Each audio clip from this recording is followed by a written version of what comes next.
eu olho para o lado, mas é em função do monitor aqui, tá, gente? Às vezes...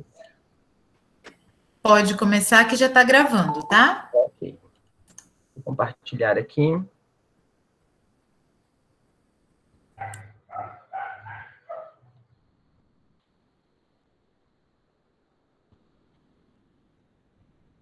Deixa eu alternar. É muita função quando a gente vai dar aula para organizar tudo aqui do jeito correto. Olá, pessoal, boa tarde, oficialmente a todos. Agradeço o convite da Liliane para falar um pouquinho a respeito de morcegos. É um grupo que eu trabalho já tem um bom tempo. Eu trabalho com ecologia e genética de morcegos desde 2007. Eu sou graduado em biologia, aqui pela Unemate, de Nova Chavantina mesmo. Fiz o mestrado aqui. E em 2014, eu e a Liliane ingressamos no doutorado na UFMT. Também foi o doutorado em ecologia. E eu trabalho há algum tempo com ecologia de população de morcegos. Mas eu associo sempre a parte de genética e de citogenética com a parte ecológica, principalmente com a caracterização de ambientes e verificando se existe alguma variação gênica nesses indivíduos. E para a gente começar a falar um pouco sobre morcegos, vamos falar um pouco da classificação do grupo. Os morcegos em si, eles são animais mamíferos e eles participam da ordem Chiroptera. Existem duas subordens, que é a Megachiroptera e a Microchiroptera. Os megaquirópteros são as raposas voadoras. Provavelmente vocês já viram algumas reportagens a respeito dos morcegos gigantes. Não ocorrem no Brasil. Atualmente existem 6 exemplares no Aquário Municipal de São Paulo, mas é sobre controle, né, do próprio aquário, não é natural das Américas. E temos, então, distribuído pelo mundo, né, a subordem Microchiroptera, com 17 famílias. Dessas 17 famílias, a distribuição ela é muito ampla. Tem ocorrência de morcegos por todo o planeta, com exceção das áreas árticas, né, áreas muito geladas, infelizmente, ainda não se tem registro de morcegos para essas regiões. Os morcegos são conhecidos pelo nome científico da ordem Chiroptera. Então, os morcegos em si, eles são um grupo extremamente lindo, por quê? São os únicos mamíferos capazes de voar propriamente eles voam, eles não saltam. Tem alguns marsupiais que saltam por terem membranas interdigitais, mas os morcegos, eles têm o voo próprio. Então, existem algumas adaptações morfológicas deste grupo. Aqui, por exemplo, a presença das membranas interdigitais, e isso, né, é o que favorece e o que proporciona o voo para esses indivíduos. Observem que a morfologia é semelhante à nossa mão, né? É uma adaptação morfológica, um processo evolutivo que gerou, então, essa característica extremamente importante para o grupo, e isso também favoreceu a ampla distribuição do grupo pelo planeta. Então, existem morcegos aí em todos os lugares. No Brasil, se a gente for para campo, nós temos a possibilidade de coletar 181 espécies. Esse dado de 181 espécies é da Sociedade Brasileira de Quiróptera, atualizada agora em setembro de 2020, com a ocorrência de 181 espécies para o Brasil. Tá, professor, mas todas vão cair em uma noite? Não, pessoal. O bioma mais rico em quantidade, em riqueza de espécies, é o bioma amazônico. E, em segundo lugar, o cerrado. Aí, se eu não me engano, é uma transição, correto? Cerrado, Amazônia, se eu não estiver enganado, né? Então, se fizermos um campo em alta floresta, teremos a possibilidade de coletar as 160 espécies que ocorrem na Mata Amazônica e as 122 que ocorrem para o Cerrado. Olha que bacana, teríamos uma possibilidade de 200 e poucas espécies. Não, 200 não, desculpa, porque somando deve ter algumas, mas em torno de umas 130 por aí a gente poderia capturar aí em alta floresta. E esses morcegos, eles estão em todo o ambiente nacional. Ah, mas a região sul é frio, mas ainda assim existem registros de morcegos para a região dos Pampas. A quantidade de espécies é baixa, são registradas 16 espécies apenas, devido ao clima mesmo, tá? Ok, nós iremos para campo. Vamos agora para o campo e quais são as famílias de morcegos que eu posso capturar no Brasil. Aqui estão as 17 que ocorrem no mundo de Microchiroptera, porém no Brasil ocorrem a família Embalonuridae, Vespertilionidae, Molossidea, Natalide, Chiropteridae, Furupteridae, Noctilionidae, Mormopide e Filostomide. Então, se formos para campo, nós temos a possibilidade de coletar indivíduos destas 9 famílias. Os morcegos em si, eles são animais de hábito noturno. Então, qual o horário que eu vou para campo com morcegos? Por volta de 5 da tarde, a gente vai para campo, arma as redes, para que no período crepuscular, que é no momento em que o sol está se pondo, a gente tenha a possibilidade, então, de capturar esses morcegos. A família mais abundante no Brasil é a família Filostomide. Então, aqui nós temos até um morceguinho dando risada, olha como ele é simpático, que é o Mimon Bennett. Nós temos, então, da família Filostomide, 43 gêneros com 93 espécies. É uma família superabundante. E a característica dessa subfamília é essa folha nasal. Observem o formato de folha mesmo. Por isso, o nome de Filostomide. Então, além de tudo, esses morcegos, eles têm uma adaptação, que vocês talvez já escutaram, que é a questão da ecolocalização. Eles emitem um som e eles captam o som que eles emitem para detectar objetos que estão no ambiente. Então, essa folha nasal ela serve para auxiliar nesse mecanismo de captação desse som que ele emite, né, da ecolocalização. Aqui temos um bonitinho chamado Desmodus rotundus, que é da subfamília Desmodontini, que é digamos, o vilão dos morcegos para o Brasil. Porque quando a gente fala de morcego, todo mundo pensa, o morcego ele vai chegar voando, principalmente quando a gente associa aos filmes do Conde Drácula, ao cinema exclusivamente. Mas esse morcego, ele é hematófago. Então, como a gente sempre fala, sempre tem a laranja podre que estraga o saco, correto? É esse bonito aí. Porque os outros morcegos não se alimentam de sangue. Eles se alimentam de frutos, néctar. Então, esse indivíduo, ele é um grande problema, principalmente para pecuária, porque ele acaba atacando alguns animais.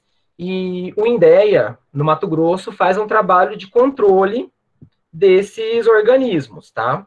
Eles capturam, passam uma pasta, e esse morcego ele volta para a colônia e acaba eliminando os outros morcegos da colônia. Então aqui tem alguns outros, né, Carolia perspicillata, que é muito abundante no estado de Mato Grosso, Glossophaga soricina também, que é muito abundante, e Artibeus lituratus. Esses três eu creio que são os três mais abundantes para o estado, e nessa ordem, Carolia, Glossophaga e Artibeus. Temos aqui Vespertilionides, é uma família um pouco menor, com 5 gêneros e 26 espécies. Ela não é tão capturada com o método que a gente utiliza em campo, que é com a rede de neblina, que já eu vou mostrar para vocês algumas imagens. Mas ela é uma família exclusivamente insetívora, então ela se alimenta de insetos. E alguns morcegos que são insetívoros é extremamente bacana, porque o morcego insetívoro, ele pesa aproximadamente 6 gramas, digamos assim. Ele pode comer por noite o seu peso e a outra metade, ou seja, 6 gramas mais 3, 9 gramas de insetos por noite. Então, eles são controladores de populações de insetos. Então, eles auxiliam muito nesse controle biológico natural de superpopulações de insetos no nosso ambiente. Tem a família Moloside, que são 8 gêneros e 32 espécies. Voltando aqui, uma característica dessa subfamília é a presença da membrana bem desenvolvida e a cauda, ela é cartilaginosa e segmentada. Observem aqui, ó. Então, se cair algum bicho desse hoje na rede, a gente já sabe que a cauda segmentada é a família, da subfamília Vespertilionidae. Já a família Moloside, observem que não tem aquela folha nasal, que é característica da família Philostomide, e eles possuem a membrana do uropatágio, que é essa membrana que fica entre as duas patas, e a cauda, ela tem uma parte livre. Então, ela tem um pedaço da cauda livre, e isso é o que caracteriza bem a subfamília.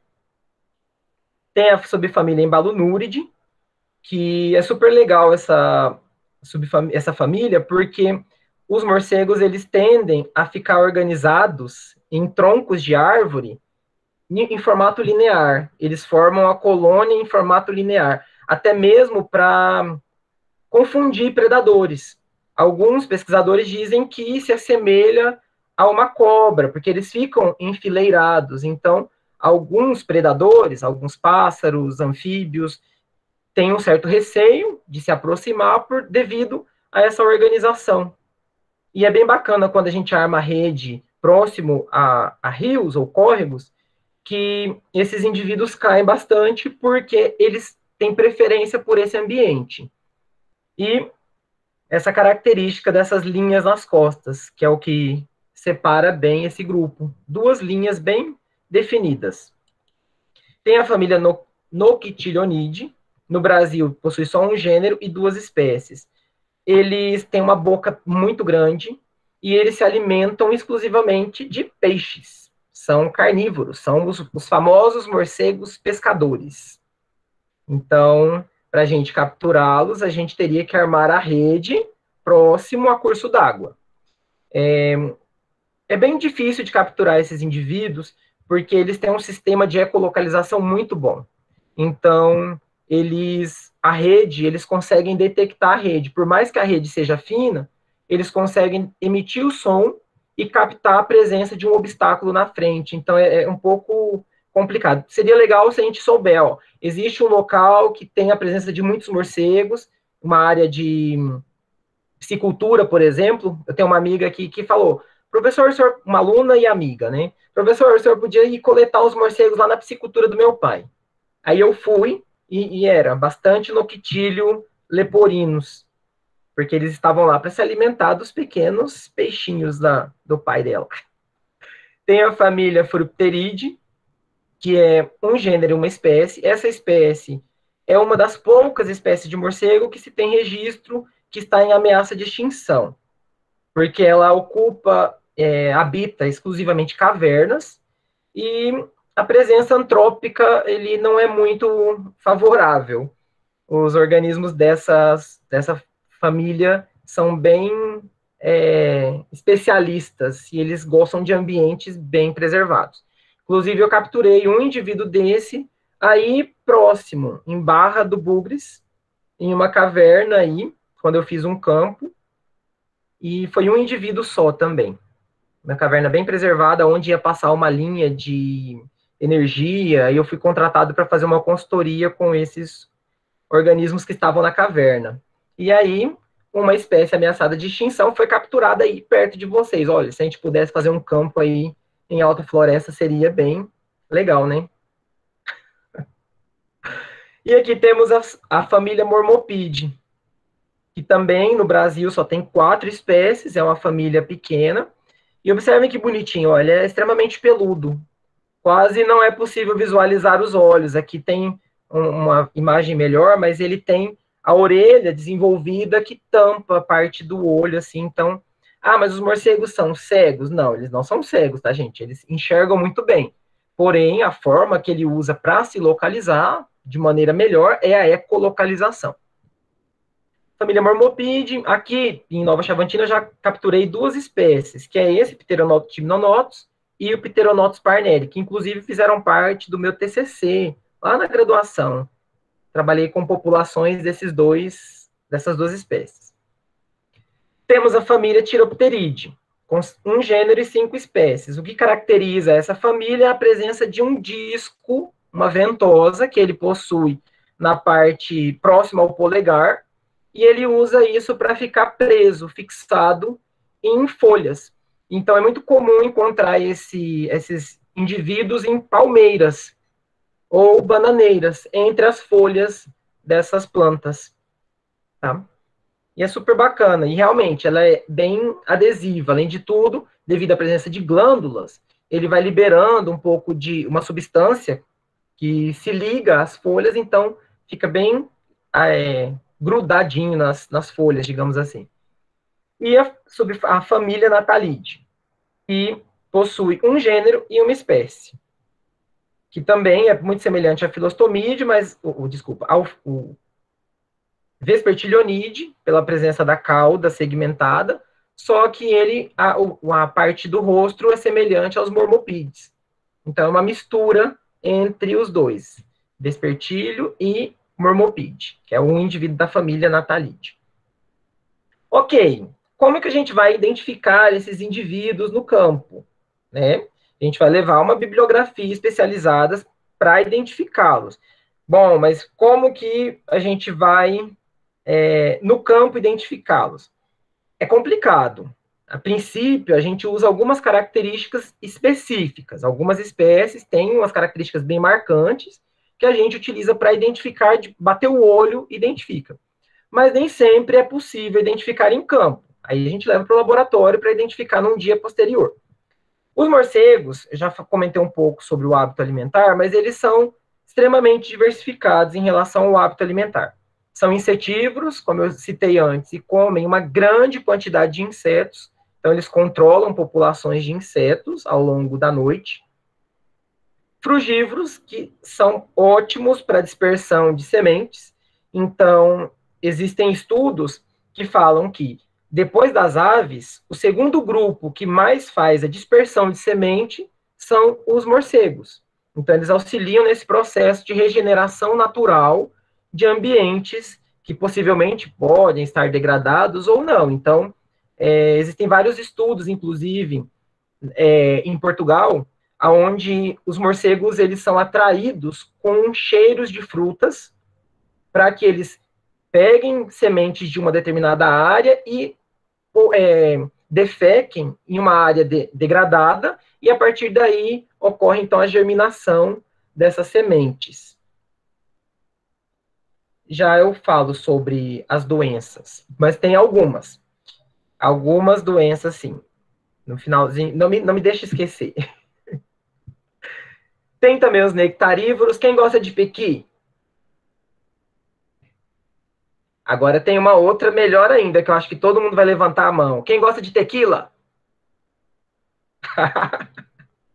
Então, os morcegos nectarívoros, eles são polinizadores, né? Porque eles se alimentam, observe aqui, ele tem uma língua bem alongada, e ele vai no tubo polínico para sugar o néctar. Consequentemente, ele sai cheio de pólen dali, e ele faz a polinização cruzada entre algumas espécies que têm flores exclusivamente noturnas. Por exemplo, o pequi e a Gávea azulis, se eu não me engano. Talvez a pronúncia está errada, que é a planta que produz a tequila.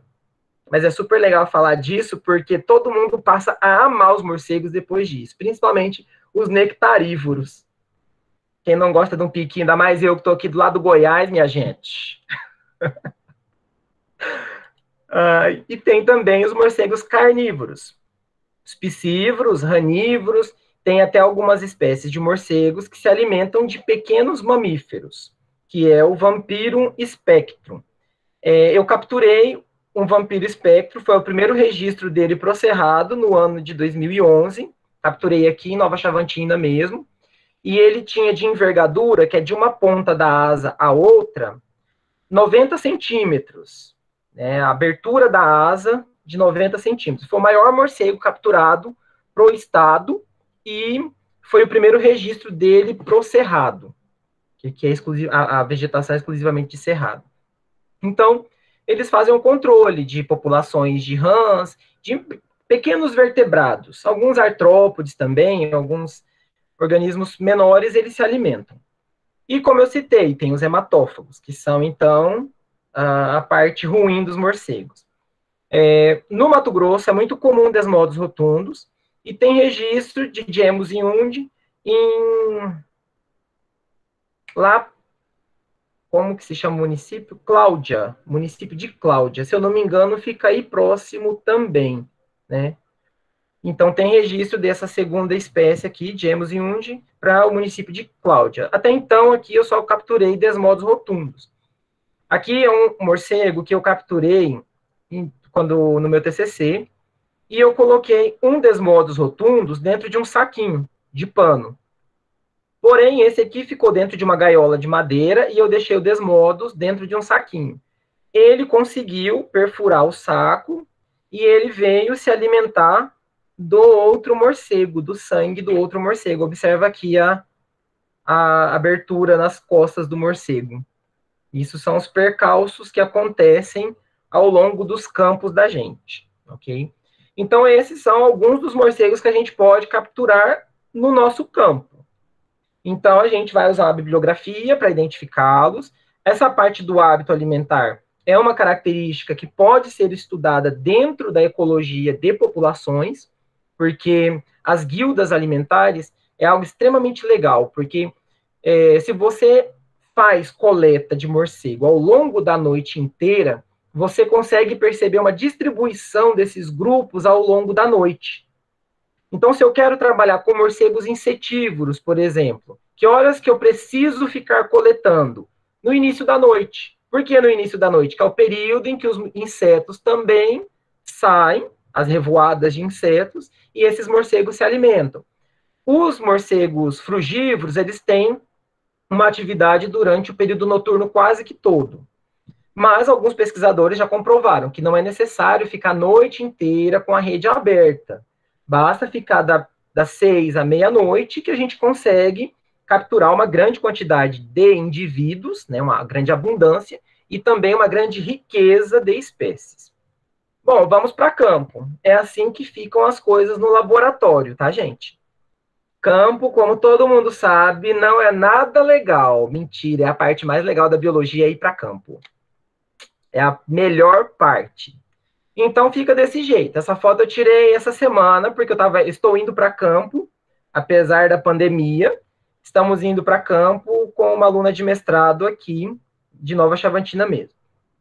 Então a gente utiliza alguns materiais específicos para coletar morcegos. Então, nós temos aqui as hastes, que são hastes de metal, que a gente encaixa uma na outra para armar a rede. Algo essencial seriam levar algumas gaiolas para poder acomodar os morcegos, saquinhos, aqui tem uma renca de coisas, lanternas, observem aqui as perneiras, que são extremamente importantes quando a gente vai para campo, ainda mais por ser no período noturno, então é super complicado, a gente às vezes não consegue visualizar muito bem o chão onde a gente pisa, então é legal sempre usar a perneira. E aqui, observe que tem um pulsar. Então, às vezes, a gente vai para alguns lugares onde é possível identificar colônias. Colônia entre frestas de rochas. Então, a gente vai com o pulsar e tenta capturar esses bichos. Porque os morcegos nem sempre caem na rede, tá? Alguns têm um sistema de ecolocalização super bom, então é impossível, às vezes, capturá-los na rede. Então, tudo organizado para ir para campo, vamos. Todo mundo com repelente, chapéu, blusa de manga comprida e o que mais? Lanterna, óbvio, não podemos esquecer de uma lanterna, porque vamos passar a noite inteira. Alguns usam a do celular mesmo. Eu tenho alunos que usam a luz do celular e que é melhor do que a minha lanterna de cabeça, inclusive. Tem uns celulares agora, né? Super potentes. Mas algo que a gente precisa muito é da luva de couro, que é para manusear os morcegos. Todo mundo que vai para campo vai manusear morcegos? Não, não necessariamente. Por que não? Porque antes de ir para campo para trabalhar com morcego, a gente precisa fazer uma vacina antirrábica, que foi sobre há algumas doenças que os morcegos podem nos transmitir. Sim, a raiva é uma dessas doenças. Ah, mas é só o morcego hematófago? Não. Por que não? Porque a raiva é um vírus. Então, o indivíduo ele pode passar próximo de outro que esteja contaminado, consequentemente, ele vai adquirir o vírus e, se porventura levar uma mordida, a gente vai, né, infelizmente, ser contaminado por esse vírus. Mas a utilização de luvas dessas de raspa, é luva de jardineiro, luva de couro, ela é extremamente bacana porque não permite que o bicho morda. Claro que ele vai morder, é um mecanismo de defesa, é natural que ele morda bastante. Ele precisa eliminar o predador, que sou eu que estou ali pegando ele na rede. Então ele vai me morder, sem dúvida. E aqui tem uma bota que é uma bota super bacana, que ela já vem com a perneira incluída, é super legal, isso é uma bota de bombeiro, mas usem a perneira, sempre. Por quê? Existem algumas situações que são problemáticas, e isso é um foliço, onde a gente estava armando uma rede, o ano passado eu fui dar uma disciplina aqui no mestrado, e observem aqui no meio, a ponteira do mouse está mostrando, né? É porque eu não consigo ver a apresentação, mas é possível ver, né? Então, aqui, ó, havia uma jararaca. E aí, um dos rapazes que estava no campo, a gente foi com uma turma de mestrado, e aí um dos meninos trabalhava com cobras e identificou essa rapidão. Inclusive, foi ele que viu, porque o olho dele é treinado para encontrar o bicho, né? E a gente ia armar rede bem aí. Infelizmente, se não for a perneira, a gente acaba levando alguns probleminhas depois, né? Infelizmente. Mas eu acho que é sorte.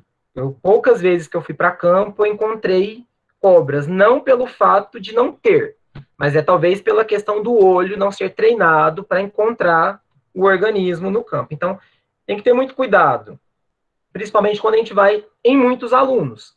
Por exemplo, eu já dei a disciplina de ecologia de populações aqui uma vez, e a gente foi para campo para fazer coletas de morcego. Aonde que nós coletamos? No campus da Unemate, na parte onde tem as salas de aula, porque é mais iluminado, por toda essa questão de segurança. Então, muita gente no campo, a gente tem que tomar um pouco mais de cuidado, correto? Então, a gente vai armar as redes. Então, para armar as redes, é a primeira coisa que a gente faz quando chega no campo. Principalmente e especificamente no período do dia ainda. Mas por quê, professor? Porque a rede ela é difícil de manusear. Então, observem aqui tem uma rede dobrada e aqui a rede já estendida. Então, ela é fina. Não sei se todos já tiveram contato com um morcego ou alguém já foi coletar ave. É a mesma rede que se usa para coletar as aves, é a rede que a gente usa para a coleta de morcegos, que são as redes de neblina. Essas redes são armadas com as hastes que eu mostrei anterior, e quando é possível, a gente fixa essa haste no chão, e se não é só um lugar com pedregulhos e tal, a gente amarra nessas hastes e vai até uma árvore mais próxima. A gente faz de tudo para que essa armação fique em pé, a rede junto com as hastes. Essas hastes e as redes em si, elas formam bolsas aqui, ó. Então, essas bolsas, elas servem para quê? Para no momento em que o morcego está voando, ele bate na rede e ele se prende. Se a rede fica muito esticada, sem a formação dessas bolsas, o morcego bate e volta. Então, a gente acaba não capturando. Então, o ideal é formar essas bolsas, esses bolsões, entre uma guia e outra, porque na rede aqui existe uma guia, que é um barbante um pouco mais grosso e mais resistente, para formar, então, essas guias. Todos os morcegos vão cair na rede? Não, nem todos. Muitos têm a ecolocalização muito bem definida. Os vespertilionídeos mesmo, eles são super aguçados em relação a essa ecolocalização. Então, é muito difícil capturar algumas dessas espécies, algumas das famílias que eu citei antes. Porém, para a região neotropical, que é onde a gente está, a família, a Filostomide, que é o da folha nasal, ela é a mais abundante. E esses morcegos, eles não têm o sistema de ecolocalização tão bem definido, né? Eles usam, porém não é tão eficiente. Então, eles caem na rede com muita facilidade. São os que mais caem na rede. Os filostomídeos, eles se alimentam de outros morcegos também, alguns morcegos menores, aqui uma pergunta, e eles transmitem raiva. O Desmodus rotundus, por exemplo, ele é um filostomide, e ele é o principal agente, né, disseminador da raiva por ser hematófago, mas todos podem disseminar a raiva. Não sei se eu perdi alguma pergunta. Na área urbana, vocês já perceberam que em alguns postes, principalmente, né, nos postes de luz, alguns morcegos ficam voando ali no entorno? Passem a observar isso de agora para frente. Por que que eles ficam ali? São os morcegos insetívoros. Eles são atraídos para a cidade devido à presença dos insetos. Então, eles vêm para a área urbana para se alimentar. Consequentemente, eu recebo várias mensagens, não é uma, duas, são várias semanais. Professor, como que eu faço para eliminar os morcegos aqui da minha casa? E esses morcegos, a maioria das vezes, são morcegos insetívoros, porque eles vêm para a cidade para se alimentar, o alimento é farto. Por que que eu vou voltar lá para a mata, sendo que aqui tem muito alimento próximo aos postes? Então, vou arrumar um abrigo aqui na casa do professor, que ele não vai me matar, e aí eu vou ficar aqui, vou fazer muita sujeira no forro, e é um grande problema isso. Que é o que a gente vai falar aqui, aonde que a gente arma essas redes. Na área urbana, a gente arma essas redes em parques.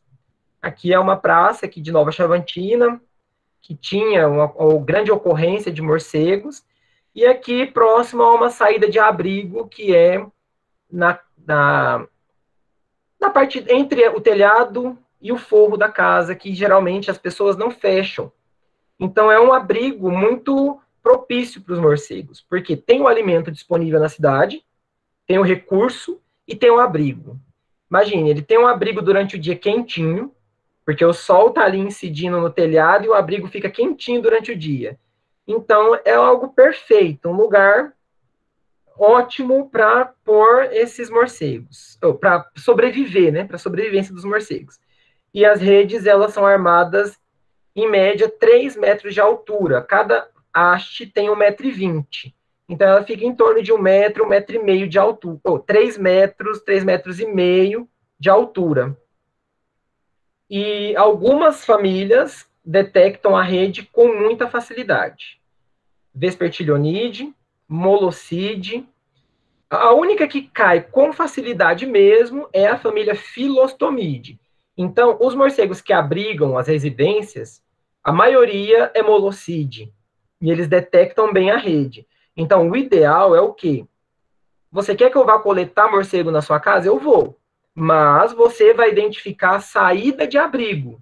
Onde é a saída de abrigo? A comieira da casa. Então, é por ali que eles vão sair durante a noite. Eu armo a rede ali na frente e fico esperando a saída desses indivíduos ali à noite. Aqui, por exemplo, é aquela praça da foto anterior. É uma igrejinha que no dia que eu fui coletar, o padre disse, por favor, leve todos os morcegos, porque eles fazem uma sujeira imensa na igreja. Então, eu identifiquei aqui a saída desses indivíduos e eu armava a rede aqui. Aqui é a biblioteca do campus, aqui da Unemate, de Nova Chavantina, o prédio da biblioteca. E aqui... Ricardo, oi. ele tá com a asa aberta? Oi? Desculpa, ele tá com a asa aberta? A imagem? Aqui? E na imagem, acho que é debaixo da igreja. Ele tá com a asa aberta? Sim, alguns estão voando aqui, dentro do forro.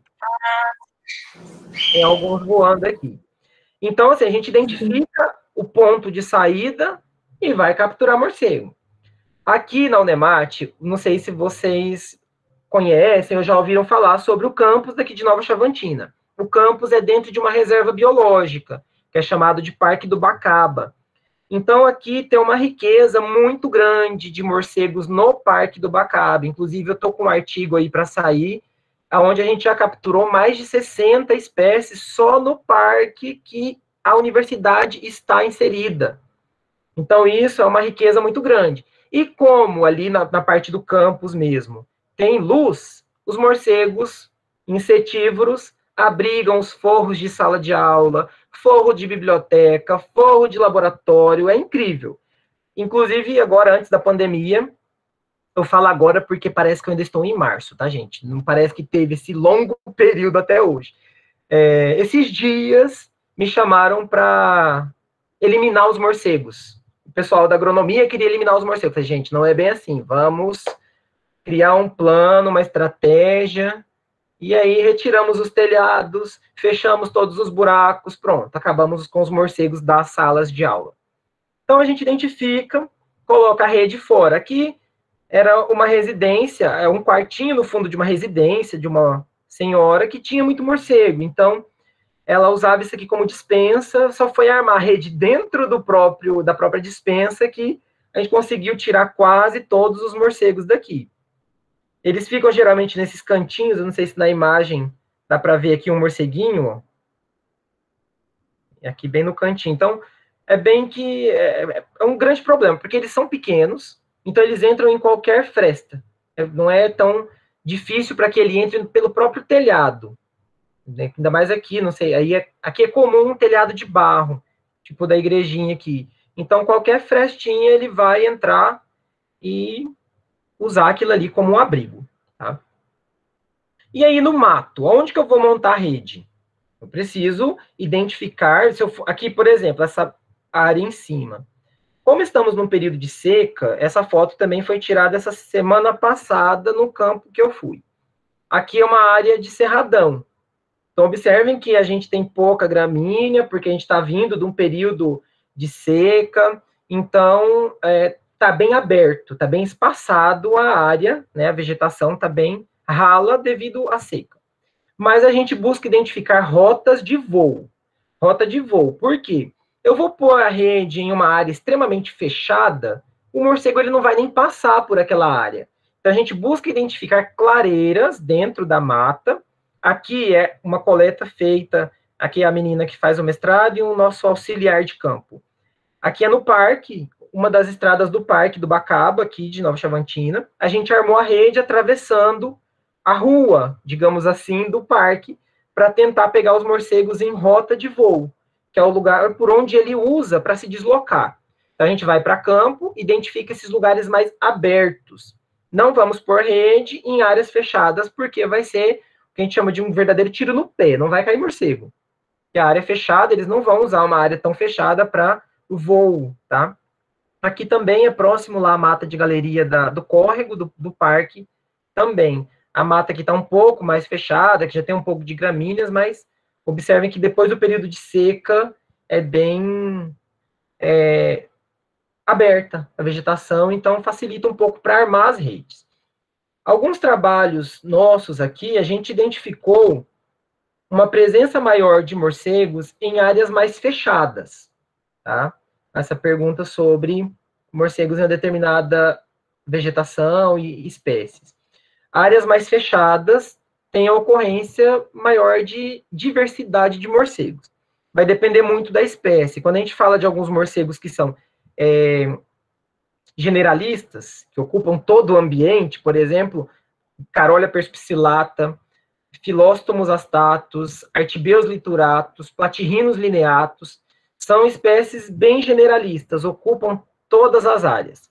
Então, a gente, dependendo, o cerrado SS, que é uma vegetação mais aberta, ocorre em todos esses indivíduos. Uma área mais fechada, eu posso ter a presença de um Lophostoma silviculum, por exemplo, que é uma espécie um pouco mais especialista. Ela tem uma preferência por um ambiente mais fechado. Então, assim, uma área de vegetação fechada, procuro uma clareira. Mas, se eu vou fazer uma coleta próximo a córregos ou a rios, é extremamente legal. Observe que a vegetação ela é mais fechada, porque também eu tenho um recurso aqui durante todo o ano, que é a água. Então, eu vou ter uma vegetação mais robusta durante o ano inteiro, né? E, além de tudo, os morcegos, eles usam esse recurso para eles mesmos. Então, eles vão em busca de água para sobrevivência. Então, o ideal e o mais legal é coletar próximo a cursos d'água. Então, eu vou ter uma grande abundância, uma grande riqueza, mas não necessariamente esses indivíduos ocupam essa área. Eles podem estar apenas utilizando a água que está disponível. Por isso que a gente também coleta em outras áreas, Cerradão, Cerrado SS, Mata Amazônica, para tentar identificar a real riqueza de espécies nos diferentes tipos de ambientes, tá? As capturas são assim: coloquei a rede, aqui tem um morcego preso, o que eu faço? Coloco a minha luva de couro, depois de capturado, e eu vou tentar desembaraçar esse bicho da rede. Observem que aqui está extremamente embaraçado. E aqui é uma situação bem bacana. Essa aqui é uma espécie chamada Platyrrhinus lineatus. É uma espécie que apresenta uma lista branquinha nas costas, que talvez não dê para ver aqui no dorso, uma lista bem evidente. E aqui é uma fêmea carregando o seu filhote. Então, a gente capturou essa fêmea carregando o filhote. Hoje, inclusive, eu postei nos meus status, né, que eu ia dar a palestra, e um amigo meu perguntou, quanto tempo de gestação? E começou a me fazer um monte de pergunta hoje, enquanto eu tomava café. Até em torno de 6 meses do filhote, de vida do filhote, a fêmea carrega ele embaixo da asa. Ela leva o filhote para o voo. No momento em que ela sai à noite para forragear, que é para se alimentar, ela leva o morcego embaixo da sua asa, literalmente. Porque a parte de amamentação, como todo mundo sabe, são mamíferos, as tetas delas são axiais, ficam na parte de baixo da asa. Então, o morceguinho vai ali grudado, com a boquinha mamando e agarrado na mãe. Então, pode ser que aconteça de hoje cair um morcego amamentando, né? Ou algumas fêmeas gestantes, isso também acontece. Então, a gente busca tirar esses morcegos o mais rápido possível. Bom, mas eu vou ficar na rede o tempo inteiro? Não, até porque a nossa fala atrapalha para que esses morcegos caiam. O ideal é que a gente comece a tirar esse morcego, segura firme com uma mão e começa a tirar da parte das pernas para o resto do corpo. Então, você tendo as perninhas dele livre, você consegue segurar ele inteiro e você vai tirando as asas, porque ele fica se debatendo. Então, você tendo o corpo firme na sua mão, você vai aos poucos tirando a rede, como eu falo, igual tirar uma camiseta. Você vai tirando de baixo para cima, não é assim? Então, porque ele caiu na rede voando. Então, a primeira coisa que enganchou foram as asas. Então, você vai tirando de baixo para cima, porque facilita para a retirada desses bichos. Então, todo mundo com luva, todo mundo de lanterna na cabeça, porque tá de noite, precisa visualizar bem. Quando tiver na rede, ninguém clareando com a lanterna na cara do coleguinha, né, minha gente? A luz da lanterna é para ir no morcego e não na cara do colega. O colega vai estar ali tirando o morcego e você clareando o olho dele, como que ele vai tirar o morcego, né? Então vamos com calma, todo mundo com a lanterna clareando para ajudar o colega no rumo do morcego e não na cara do coleguinha, tá? Por favor. Tiramos os morcegos da rede, a gente vai para a identificação. A gente vai fazer as medidas biométricas, a gente vai usar paquímetro, balança, pesola, a gente vai tirar os dados biométricos, porque a gente precisa identificar esses bichos. Aqui é um aluno meu, que está fazendo doutorado, Júlio, ele foi meu primeiro aluno de TCC em 2011, e hoje já está no 3º ano de doutorado. Ele está aqui segurando um Phyllostomus astatus e fazendo as medidas com o paquímetro, tá aqui o paquímetro, tem aqui a pesola em algum lugar, uma lanterna, ele não está de perneira, agora que eu fui ver, vou dar um rala nele. Não, mas aqui a gente já estava manuseando os morcegos. Então, a gente tira da rede, volta para um pseudo acampamento. A gente monta coloca uma lona no chão para todo mundo sentar e para manusear os bichos. Até mesmo porque o som desses morcegos podem atrapalhar outros de caírem na rede. Então a gente não vai ficar lá perto da rede, porque eles começam a gritar, eles começam a avisar os coleguinhas: tô preso, é colocalizando. Os outros começam a voar perto da nossa cabeça. Professor, mas ele vai bater na minha cabeça. Não, ele não vai bater na sua cabeça. Fique tranquilo. Ele tem um sistema de ecolocalização ótimo. Ele está ali tentando assustar o predador, que é eu segurando o morcego, para quê? Para que eu solte o outro. Ele tem um mecanismo de defesa, querendo ajudar o coleguinha, né? Claro, tá preso. Então a gente armazena esses indivíduos quando é uma colônia, por exemplo, aqui de Carolia perspicillata. A gente coloca todo mundo dentro, faz as medidas biométricas, coloca dentro de uma gaiola. É um morcego frugívoro, a gente leva uma fruta para o morcego, para o campo. Claro, ele vai passar, por exemplo, das 6 horas da tarde até meia-noite sem comer. A gente leva uma banana, leva uma goiaba. Alguns morcegos insetívoros aqui, a gente acondiciona eles em um saquinho de algodão, preferencialmente um saco escuro. E por quê? Para a luz da lanterna não ficar também atrapalhando nesses indivíduos. Aqui é um Philostomos, um Artibeus lituratus, sendo preparado para ser pesado.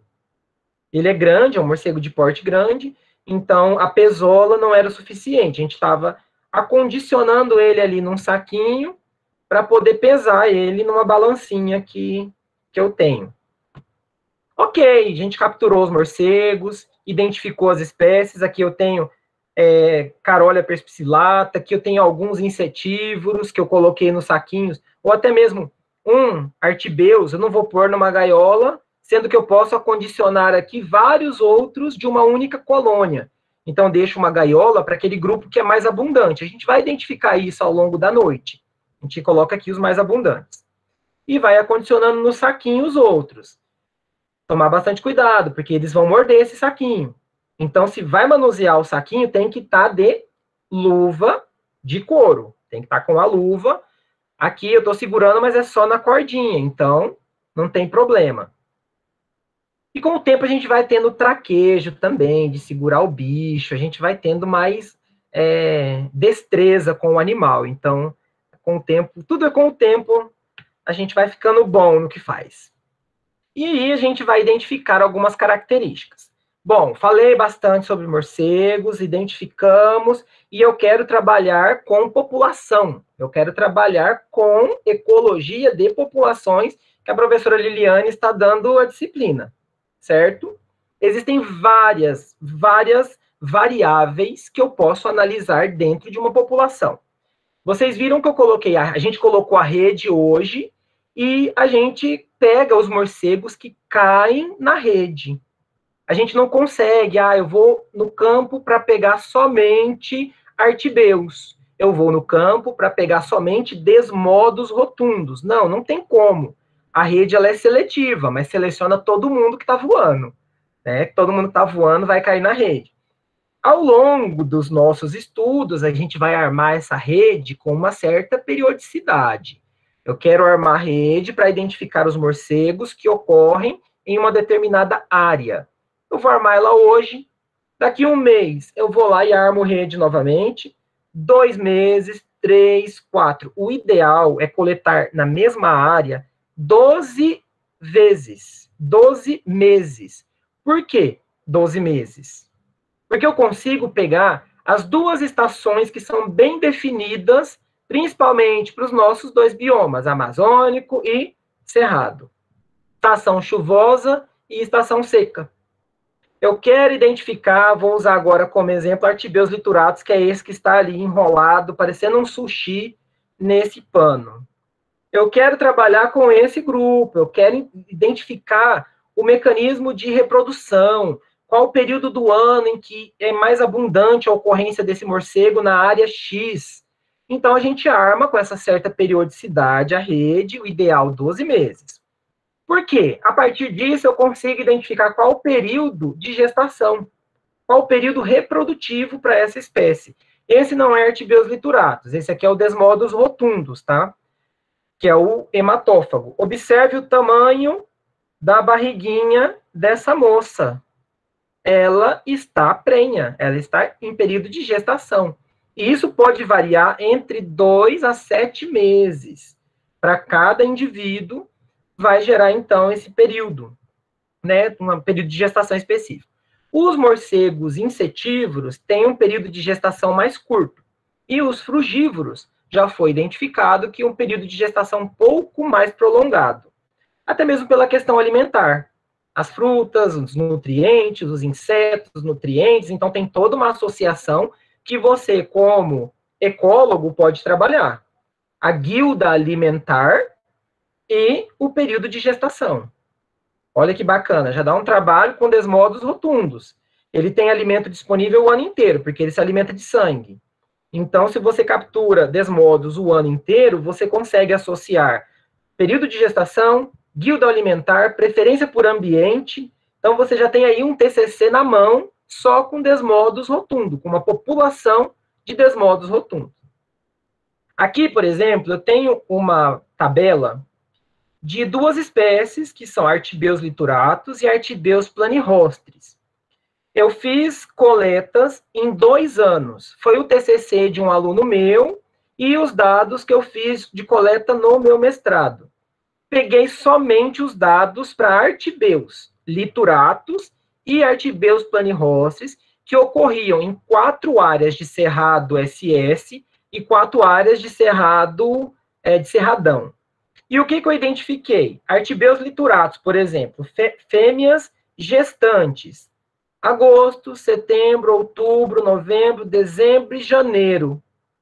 Dentro da ecologia de populações, o que eu posso dizer a respeito dessas fêmeas gestantes? Qual o período que as fêmeas ficam gestantes? Entre, isso que eu fiz coleta, ao longo de 2 anos. Agosto a janeiro. As lactantes, setembro, outubro, novembro, dezembro, janeiro, fevereiro e março.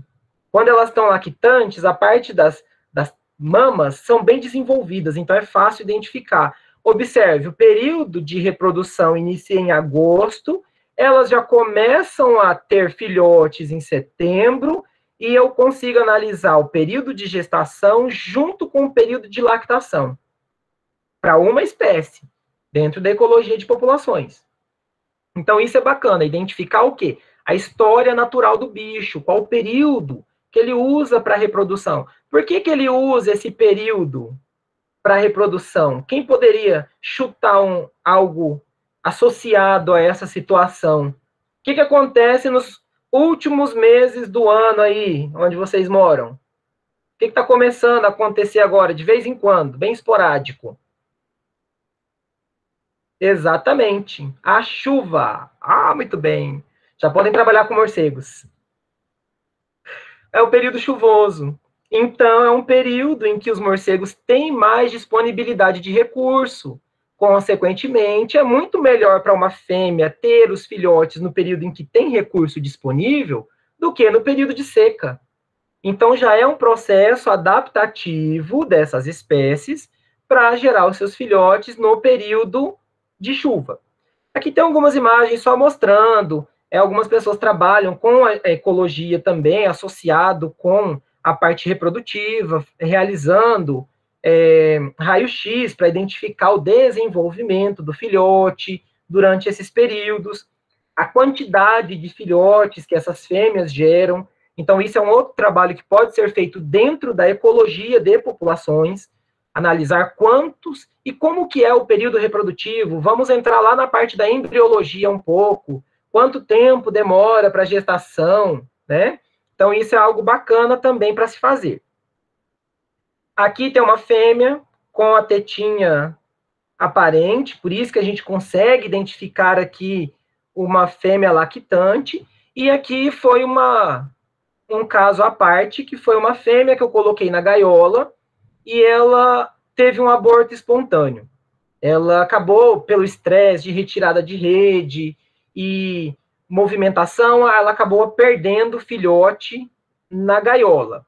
Mas esse filhote, ele não foi em vão. Eu usei ele para fazer citogenética, tá, gente? Pode ficar tranquilo que ele não morreu à toa. Na ecologia, a gente usa tudo. E aí a gente vê o período de amamentação, que eu até comentei.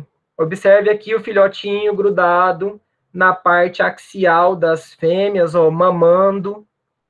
Aqui uma outra imagem. Esse aqui foi aquele bicho que estava na rede anterior, é o mesmo bicho. Eu levei ele para o laboratório para tirar uma foto mais bonitinha. Acho que foi o primeiro morcego que eu peguei na vida que estava com o filhote, aí eu tirei 1 milhão de fotos, né? É o que a gente faz. Então dá para estudar essa parte reprodutiva. Dentro da ecologia também, como eu disse, a rede ela é seletiva, mas ela pega todo mundo. Pegou todos os morcegos. Eu vou trabalhar com a sazonalidade. Vou trabalhar com o período do ano. O quê? Abundância. Novamente aqui, com Artibeus lituratus e Artibeus planirostris, que são duas espécies que são bem abundantes no ambiente.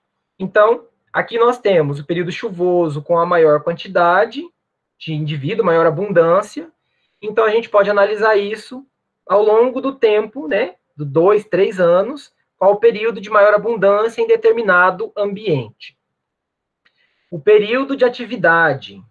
Que horas que esse morcego sai. Então, é um outro fator que eu consigo avaliar também dentro da ecologia.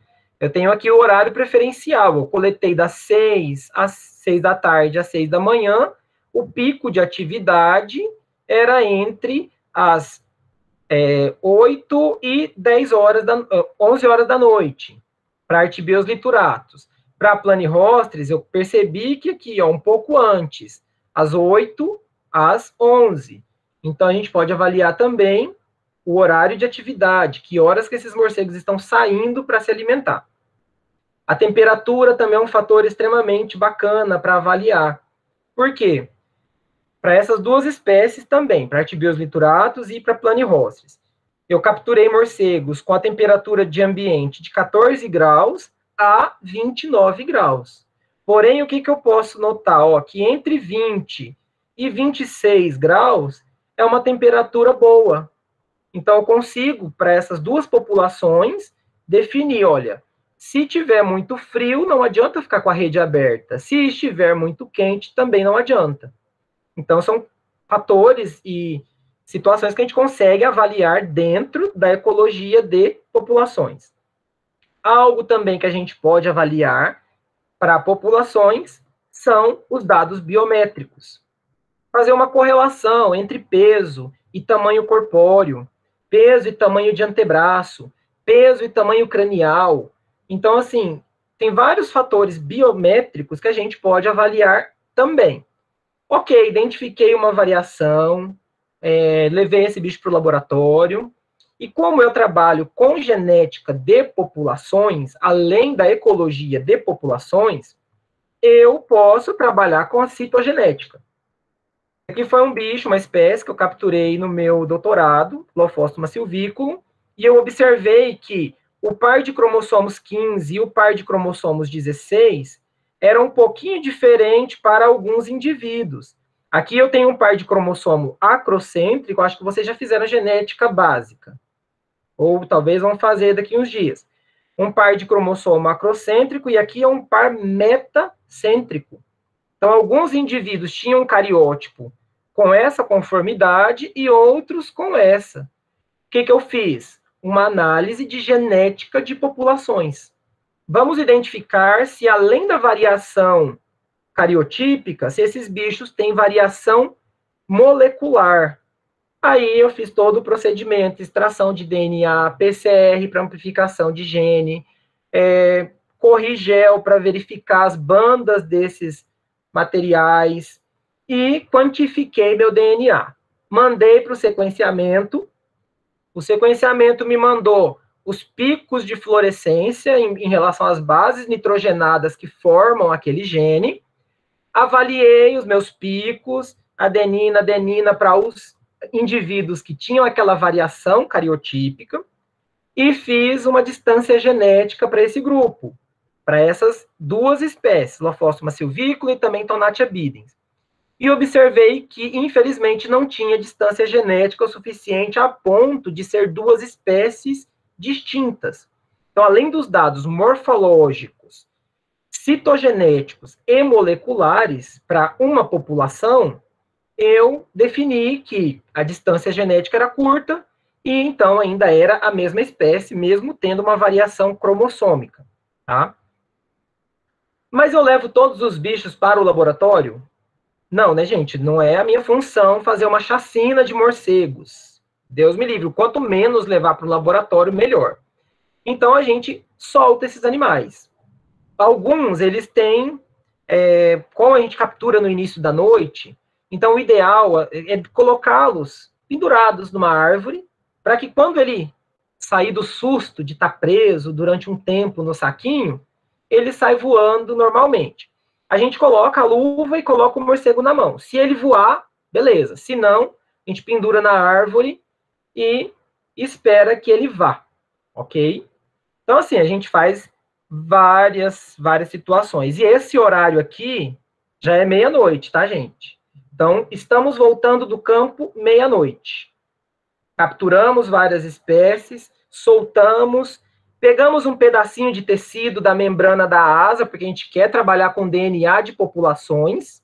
Então, a gente já faz a coleta de material biológico para depois, não precisa matar o bicho, só um pedacinho de tecido já é o suficiente depois para a gente analisar a genética de populações desses indivíduos.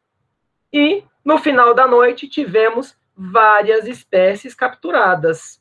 Olha que bacana. Digamos que hoje nós tenhamos capturado 16 espécies, com diversas guildas alimentares. E aí, o que a gente pode fazer? Uma análise. Esses aqui de cima, esses 3 que são insetívoros, caíram antes? Caíram depois? Qual era a temperatura? Ao longo de um ano, eu vou avaliar só essas 3 espécies ou eu quero trabalhar com todas essas populações?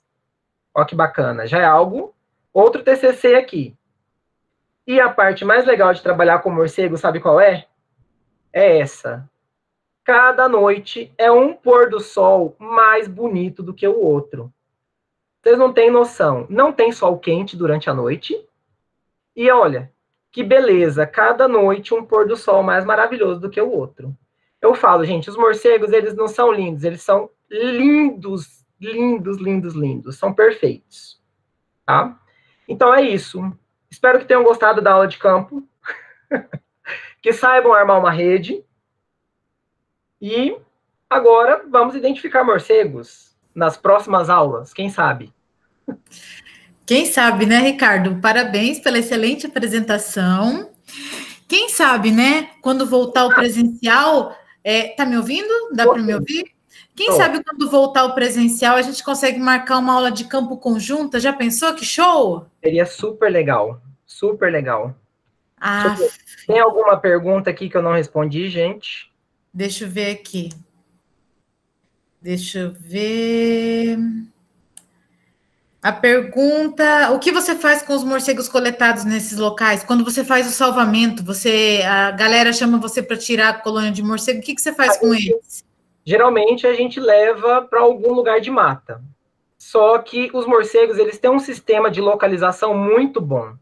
Então eles têm um pequeno GPS ali, ó. E eles acabam voltando para aquela área, para aquela casa. Tem um trabalho super legal com um pesquisador chamado Lúcio Perac, que é do Rio de Janeiro, que ele coloca rádio, de radiofrequência nos morcegos, e ele consegue identificar um padrão de voo para quase todas as noites, um padrão muito semelhante. Então, é um micro GPS ali, ó, dentro do cérebro do morcego. Porque ele precisa identificar, né, onde tem alimento. Então, para ele é extremamente importante saber onde ele vai. Outra pergunta, o tipo de vegetação influencia na presença de morcegos de uma determinada espécie? Bastante, bastante. Se for uma área preservada, uma área com pouca ação antrópica, nós teremos uma quantidade maior de morcegos especialistas. Morcegos mais específicos. E áreas degradadas, por exemplo, vai ter uma grande abundância de Artibeus lituratus, Carolia perspicillata, Glossophaga soricina, que são espécies bem generalistas, que ocupam uma grande área, né? Hein, tem um raio específico entre as colônias de morcegos? Não, não existe um padrão, eles podem estar em todos os lugares. É porque, querendo ou não, a gente também não tem um olho treinado para identificar morcego, né? Mas aqui na minha casa, por exemplo, tem uma palmeira aqui na frente. E já coloquei rede, óbvio que eu já coloquei rede aqui no meu quintal, né? Se eu tô vendo morcego voando, eu quero saber quem que tá morando ali no meu na minha árvore, né? E cheio de morcegos, e foi super legal, porque em uma noite eu consegui identificar que tem uma colônia de platirrinos lineatos morando aqui na Seu palmeira. vizinho, seus vizinhos. Meus Ei, inquilinos. qual a altura? Pode falar, Líria. Professora, é só uma dúvida.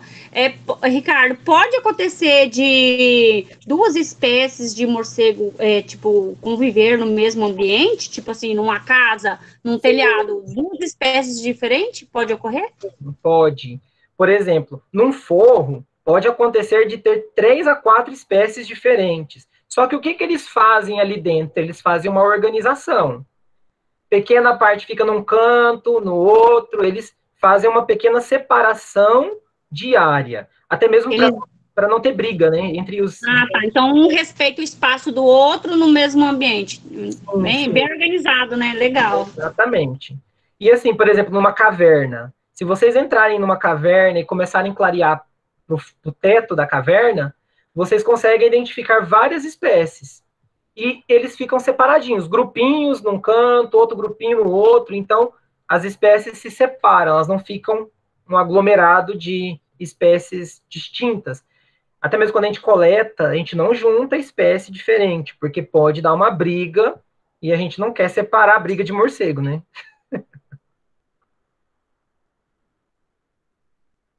Seu áudio. Ricardo, tá me ouvindo agora?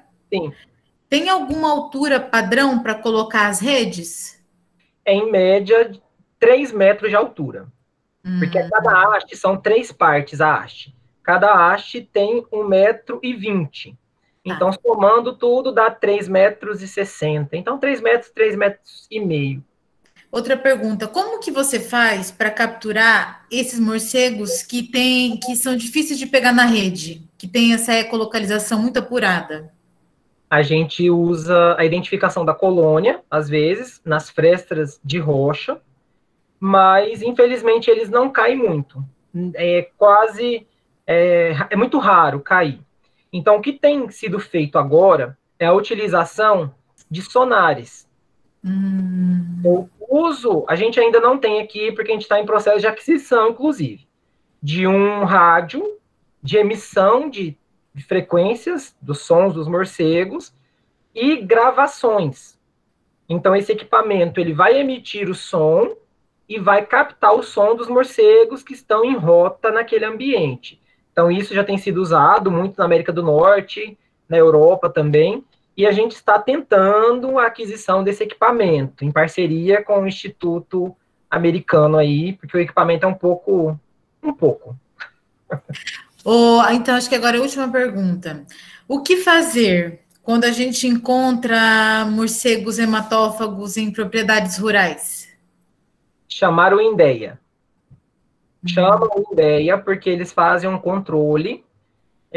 Como eu disse, e brincando no início, que a laranja podre traga o saco, a batata podre, eu não sei muito bem o ditado, mas realmente eles são um grande problema, porque eles são os maiores disseminadores de raiva.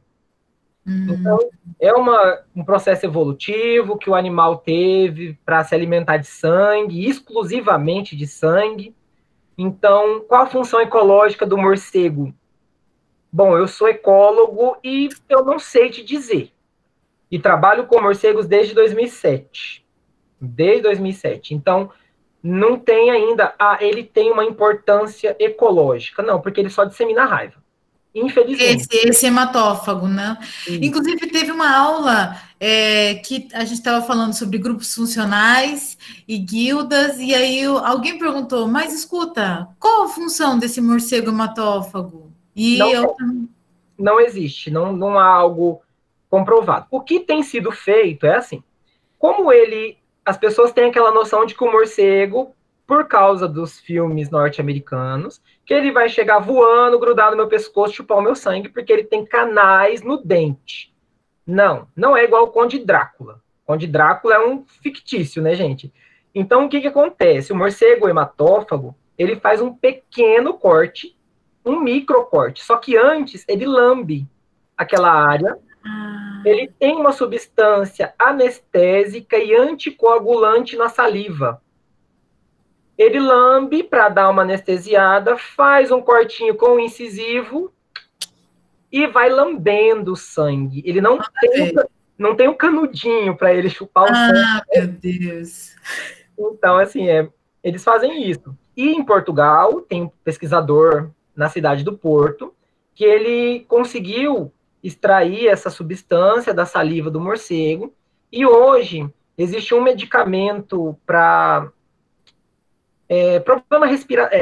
problema cardíaco, que é a base dessa substância anticoagulante que ele produz na saliva.